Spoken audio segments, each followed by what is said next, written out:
پھر مال پتہ نہیں بکے نہ بکے، ہے کوئی ہم سے مال خریدے نہ خریدے. حلال میں ہمیں آگے کی دکھاتا ہے، حرام میں ہمیں ابھی کی دکھاتا ہے. ٹھیک ہے، کہتا ہے یہ بات تو صحیح ہے بالکل. تو میں نے کہا اللہ نے اپنی ذات سے استفادہ ہمارے لیے آسان رکھا ہے. تجارت میں اللہ جل شانہ نے برکت رکھی ہے، سود میں اللہ جل شانہ نے بے برکتی رکھی ہے. کہتا لیکن مجھے تو نظر آتا ہے جب جنید بھائی مجھے 120 روپے ملتے، میں نے 100 روپے بینک میں رکھے، مجھے 120 روپے مل گئے، یہ تو میرے تو پیسے بڑھ گئے. میں نے کہا ہاں پیسے تو بڑھ گئے، آنکھ تو یہی دکھا رہی ہے کہ پیسے بڑھ گئے، لیکن اللہ تیری میری ضرورتیں 140 روپے کی کر دے گا. کہ لیکن آپ کہہ رہے ہیں کہ صدقہ دو مال بڑھے گا. میں نے کہا ہاں اللہ کے رسول نے قسم کھائی ہے اس بات پر. کہ لیکن مجھے تو نظر آ رہا ہے میرے پیسے کم ہو گئے. میں نے کہا اللہ تو 20 روپے دے گا نا، تیرے پاس بچیں گے 80، لیکن اللہ ضرورتیں 60 روپے کی کر دیں گے. یہ شکلیں تو محتاج ہیں اللہ کی، اسی بات کو تو ماننے کو دل نہیں کرتا. تو اللہ کیا بتا رہے ہیں، تم اگر ان شکلوں کو دیکھ کر چلو گے، اپنی تجارت کو دیکھ کر چلو گے، اپنے مال کو دیکھ کر چلو گے، اپنی وزارت اور حکومت کو دیکھ کر چلو گے، تو دین پہ نہیں چل سکتے. پھر دین پہ نہیں چل سکتے. دین پر تو وہ چل سکتا ہے جو ان تجارتوں، ان وزارتوں، ان حکومتوں کے بارے میں دل میں یہ ارادہ رکھے کہ یہ ساری کی ساری چیزیں مجھے پالنے میں اللہ کے امر کی محتاج ہیں. یہ آسانی سے نہیں ہوتا، یہ چیز آسانی سے نہیں ہوتی. اس کے لیے تو موت تک نفس اور شیطان سے جھگڑا ہے. لیکن جو اس کو کرتا ہوا نکل گیا وہ اپنی جوانی میں سرسبز و شاداب ہوگا، وہ اپنے بڑھاپے میں سرسبز و شاداب ہوگا، وہ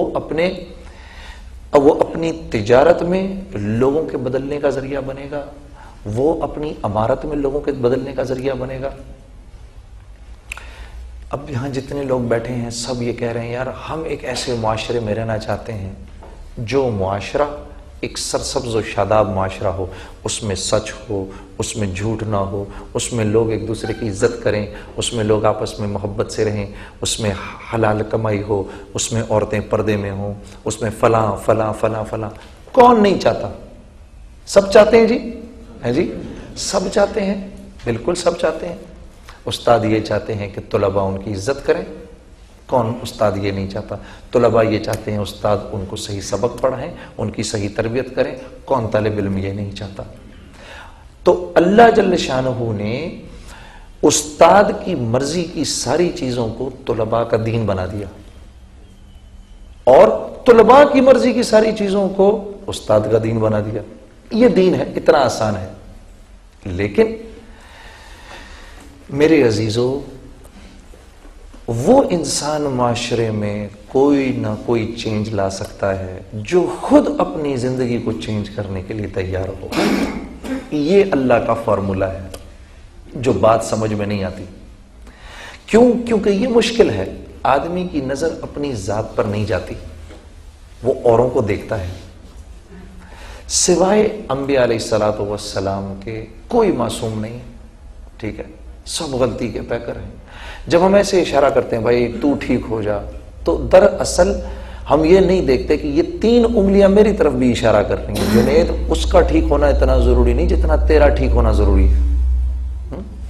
تو جب آپ اپنی ذات کو ٹھیک ہونے کے لیے، آپ اپنی ذات کی تربیت کے لیے اپنے آپ کو پیش کریں گے، تب اللہ جل شانہ آپ کو اوروں کی ہدایت کا ذریعہ بنائیں گے. یہ ایسے ہی ہے کہ یہاں کالج میں آپ لوگوں نے اپنے آپ کو پیرامیڈکس کے سبجیکٹ میں ٹریننگ کے لیے پیش کیا ہے.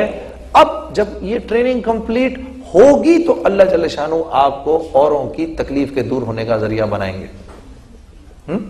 یا میں اگر باہر ہی کھڑا ہو جاؤں ڈاکٹر بنے بغیر، میں لوگوں سے کہوں ابھی میں تمہارے مرض کا علاج کرتا ہوں، تو میں کیا مرض کا علاج کر سکوں گا؟ نہیں کر سکوں گا. ہاں میڈیکل کالج میں، پیرامیڈکس کے کالج میں اپنے آپ کو ڈالوں گا، یہاں پر جو یہاں کی جو نالج ہے اس کو سیکھوں گا، جب سیکھ لوں گا کسی نہ کسی درجے میں مجھے چیز آ جائے گی، پھر اللہ مجھے استعمال کرے گا اپنے بندوں کی فلاح کے لیے۔ اللہ کا معاملہ یہ ہے، یہ بات ہمیں دنیا کے معاملے میں تو سمجھ آتی ہے، دین کے معاملے میں سمجھ نہیں آتی۔ ہم ہر ایک کو ٹھیک کرنے کے چکروں میں ہیں۔ یہاں ابھی کسی کو کھڑا کرو، وہ آپ کو بتائے گا مسلمان ایسے ہیں، مسلمان ایسے ہیں، مسلمان ایسے ہیں، مسلمان یہ بھی ہے، مسلمان یہ بھی ہے، مسلمان یہ بھی ہے، 50 اور گنوائے گا۔ تو یہ کس کو نظر نہیں آ رہا؟ اس سے تو مسئلہ نہیں حل ہوگا نا۔ مسئلہ تو یوں حل ہو کہ ہم یہ پتہ چلے ہمیں کہ اس کا حل کیا ہے۔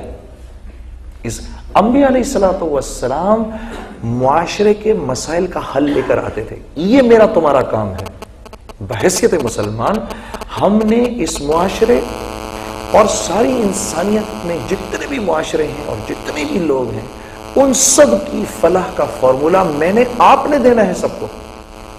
میں اور آپ اس کام کے لیے آئے ہیں اس دنیا میں، اس کام کے لیے ہمیں اور آپ کو بہترین امت کہا اللہ نے۔ حضرت ربیعہ بن عامر رضی اللہ تعالیٰ عنہ بڑے جلیل القدر صحابی تھے، رستم کے دربار میں پہنچے تو رستم نے پوچھا تم یہاں کیوں آئے ہو؟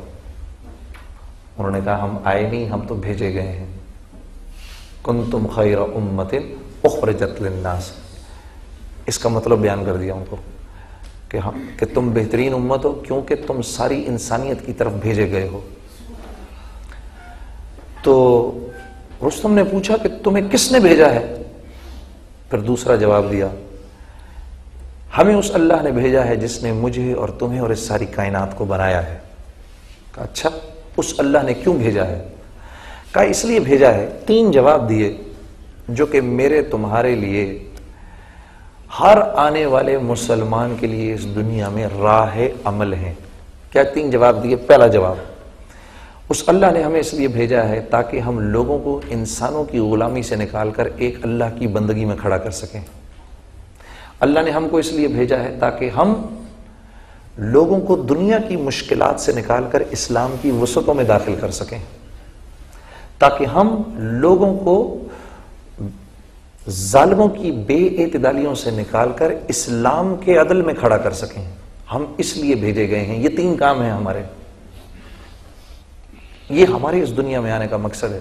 یہ مقصد ڈاکٹر کے آنے کا بھی ہے، انجینئر کے آنے کا بھی ہے، پرنسپل کے آنے کا بھی ہے، اسٹوڈنٹ کے آنے کا بھی ہے، ٹیچر کے آنے کا بھی ہے، تاجر کے آنے کا بھی ہے، یہ بادشاہ کے آنے کا بھی ہے۔ لا الہ ہے کیا؟ سب سے پہلے تو میری اپنی ذات کی نفی ہے، میرے اپنے نفس کی نفی ہے، وہ مجھ سے ہوتی نہیں کیونکہ اپنے آپ کو میں پرفیکٹ سمجھتا ہوں۔ ایک ہمارے بزرگ تھے، ان سے کسی نے پوچھا بھائی لا الہ کا مطلب کیا ہے؟ لا الہ الا اللہ کا مطلب کیا ہے؟ انہوں نے کہا لا الہ الا اللہ کا مطلب ہے اے اللہ، میں میری من چاہی نہیں پہ نہیں چلوں گا، رب چاہی پہ چلوں گا۔ من چاہی پر نہیں چلوں گا، رب چاہی پر چلوں گا۔ اب یہ کیسے کروں میں؟ یہ تو مانتا ہی نہیں دل اس بات کو، مجھ سے بڑا تو افلاطون ہے ہی کوئی نہیں۔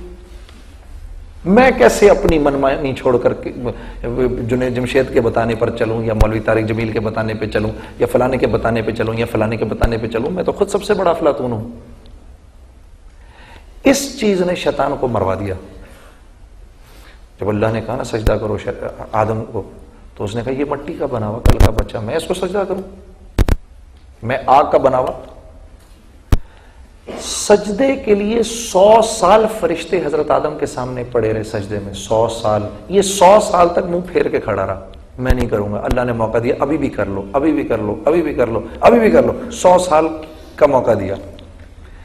پھر پوچھا، ایک دم باہر نہیں نکالا، پھر پوچھا تو نے کیوں نہیں سجدہ کیا؟ اس وقت ہی کہہ دیتا یا اللہ غلطی ہو گئی۔ تو اللہ کو دلیل دی اس نے، جیسے ہم آج دلیل دیتے ہیں۔ جنید صاحب 1 منٹ، آپ کے یہ کہاں سے یہ بات، یہ کیسے، یہ اس کی کیا دلیل ہے اس بات کی؟ مسلمان آج اللہ کے حکموں پر دلائل مانگتا ہے، دلیل دے مجھے آپ۔ اس نے اپنے علم سے ایک چیز کو مرتب کیا، اس کے علم کا اور میرے علم کا کیا مقابلہ؟